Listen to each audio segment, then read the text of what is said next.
Lithium के खजाने से बदल जाएगी भारत की तकदीर, चीन की कुछ यूं उड़ने वाली है नींद। जम्मू कश्मीर में लिथियम का भंडार मिला है जिसकी कुल क्षमता 59 लाख टन है। इस खोज के बाद भारत चिली और ऑस्ट्रेलिया के बाद दुनिया में लिथियम आयन के रिजर्व वाला तीसरा देश बन गया है। अभी इस रेयर अर्थ एलिमेंट के लिए भारत दूसरों पर निर्भर है, लेकिन दोस्तों ये भंडार मिलने के बाद अब जल्द ही भारत आत्मनिर्भर बन सकता है। पश्चिम से लेकर दक्षिण तक दुनिया के तमाम देश अब धीरे धीरे अपने ट्रांसपोर्टेशन को ई व्हीकल्स की तरफ शिफ्ट कर रहे हैं। ऐसे में भारत के जम्मू कश्मीर में लिथियम के भंडार का मिलना एक जैकपॉट से कम नहीं है। दोस्तों देश में पहली बार लिथियम का भंडार मिला और ये भी कोई छोटा मोटा लिथियम का भंडार नहीं। इसकी कुल क्षमता 59 लाख टन है जो चिली और ऑस्ट्रेलिया के बाद दुनिया में सबसे ज्यादा है। इस खोज के बाद भारत लिथियम कैपेसिटी के मामले में तीसरे नंबर पे आ गया। लिथियम एक ऐसा नॉन फेरस मेटल है जिसका इस्तेमाल मोबाइल, लैपटॉप, इलेक्ट्रॉनिक व्हीकल समेत कई आइटम्स जिसमें चार्जेबल बैटरी लगती है उसे बनाने में यूज किया जाता है। इस rare earth element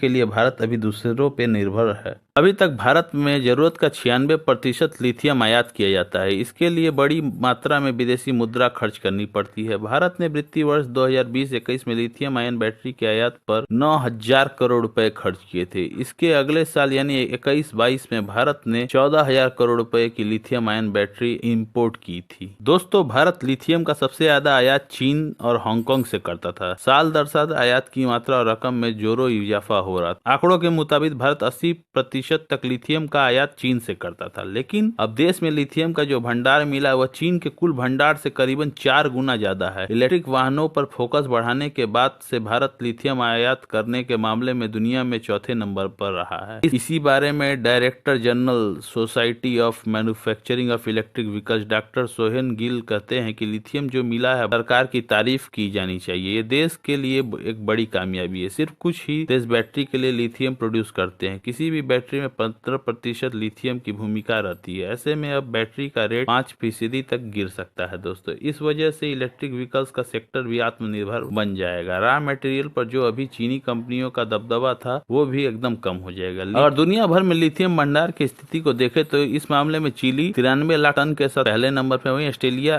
63 lakh ton के संग दूसरे नंबर पे। कश्मीर में 59 लाख टन भंडार मिलने से भारत तीसरे नंबर पे आ गया है। वहीं अर्जेंटीना 27 लाख टन भंडार के साथ चौथे पे है। वहीं चीन 20 लाख टन भंडार के साथ पांचवें पे और अमेरिका 10 लाख टन भंडार के साथ छठे स्थान पर है। इस खनिज भंडार के मिलने से भारत के आत्मनिर्भर वाले कॉन्सेप्ट को बूस्टअप मिला है। दोस्तों इस भंडार के मिलने से पहले ही भारत इस क्षेत्र में आत्मनिर्भर बनने के लिए अर्जेंटीना, चिली, ऑस्ट्रेलिया और बोलोसिया जैसे लिथियम के धनी देशों की खदानों में हिस्सेदारी खरीदने पर काम कर रहा है। इसी के साथ अफ्रीका देश भी भारत से लिए गए उधार के बदले लिथियम समेत कई तरह के खनिज के भंडारों की खदानों को भारत को देने के लिए तैयार है। दोस्तों लिथियम का भंडार मिलने से ही लिथियम आयन बैटरी का निर्माण करना एकदम आसान नहीं होगा। दरअसल लिथियम का उत्पादन और रिफाइनिंग एक बहुत ही मुश्किल काम है। इसके लिए आधुनिक तकनीक की जरूरत होती है। इसे इस तरह भी समझा जा सकता है कि 6.3 मिलियन टन भंडार वाले ऑस्ट्रेलिया में लिथियम का खनन उत्पादन 0.6 मिलियन टन है। वहीं चिली में 9.3 मिलियन टन भंडार के बावजूद महज 0.39 मिलियन टन का उत्पादन ही हो पाता है। ऐसे में भारत के लिए इस भंडार से उत्पादन करना आसान नहीं है। भारत में तैयार और असेंबल की जाने वाली इलेक्ट्रिक गाड़ियों में इंपोर्ट लिथियम आयन बैटरी का इस्तेमाल किया जाता था। अगर देश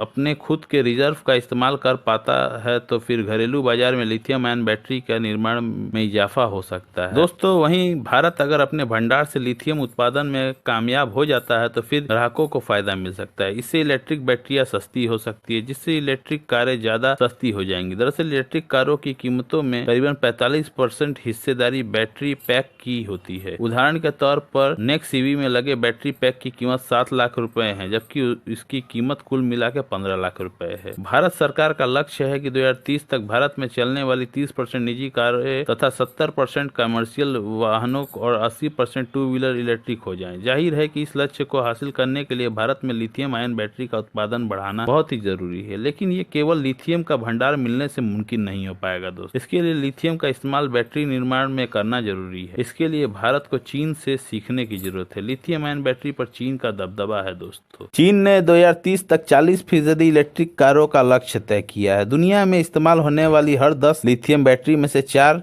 चीन में बनती है। इसके उत्पादन में चीन दूसरे से आगे है। दुनिया के लिथियम बैटरी के कुल उत्पादन का 77% चीन में होता है, लेकिन इस मुकाम तक पहुंचने के लिए चीन 2001 में ही यह योजना तैयार कर ली थी। 2002 से ही उसने इलेक्ट्रिक कारों का निर्माण की योजना और उसमें निवेश करना शुरू कर दिया था। चीन ने फैक्ट्री बनाने के साथ ही यह तय कर लिया था कच्चे माल की कमी ना हो। इसके लिए उसने ऑस्ट्रेलिया और दक्षिण अमेरिका में लिथियम के खदानों में निवेश किया। दोस्तों, चीन के निवेश का नतीजा यह निकला कि टेस्ला और एप्पल समेत दूसरी कंपनियों ने अपनी फैक्ट्री चीन में लगाई। चीन ने 20 साल पहले ईवी की रणनीति पर काम करना शुरू कर दिया था, जबकि 10 साल पहले तक यानी 2012 में दुनिया में करीबन 1,30,000 इलेक्ट्रिक कारों की ही बिक्री हुई थी। 2020 तक यह आंकड़ा बढ़कर 30 लाख और 2021 में 66 लाख तक पहुंच गया। दोस्तों, 2035 तक दुनिया की आधी गाड़ियां ईवी में होगी। दोस्तों, आने वाले समय में इलेक्ट्रिक कारों का कुल बाजार $100 अरब से भी ज्यादा होगा। दोस्तों, ऐसे में भारत को भी घरेलू मैन्युफैक्चरिंग के लिए बड़े पैमाने पर निवेश की जरूरत होगी। इस खोज के पहले आई एक रिपोर्ट में दावा किया गया है कि भारत को 2030 तक लिथियम आयन बैटरी के लिए $10 अरब के निवेश की जरूरत है। अमेरिका के बाद भारत में सबसे ज्यादा लिथियम आयन बैटरी का आयात होता है। अमेरिका में करीबन 1.65 लाख, भारत में 1.54 लाख और तीसरे नंबर पर मौजूद वियतनाम में 75,000 लिथियम आयन बैटरी का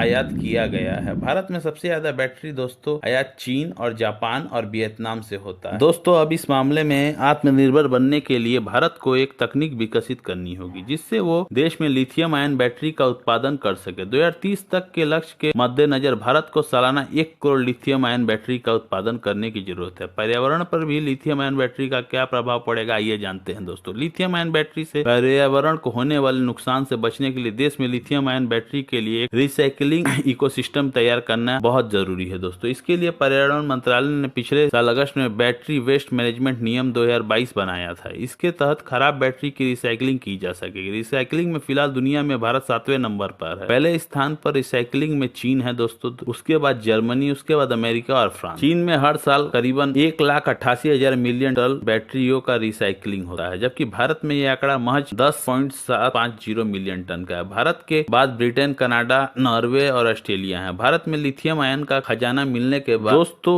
इस लिथियम भंडार से जम्मू कश्मीर की अर्थव्यवस्था बदल जाएगी। स्थानीय युवाओं को रोजगार मिलेगा। भारत उन मुट्ठी भर देशों में शुमार हो गया है जहां लिथियम पाया जाता है। पूरे देश के लिए गौरव का क्षण है। लिथियम रियासी जिले में पाया गया है जहां माता वैष्णो देवी मंदिर भी स्थित है। एक बार पूरी हो जाए इसके बाद नीलामी शुरू हो जाएगी दोस्तों, ठेठ निष्पक्ष और पारदर्शी तरीके से नीलामी की जाएगी। अगर आपको वीडियो दोस्तों अच्छा लगा हो तो हमारे नॉलेज दोस्त चैनल को लाइक सब्सक्राइब करना ना भूलें। आज के लिए इतना ही, मिलते हैं अगले वीडियो में, तब तक के लिए गुड बाय दोस्तों।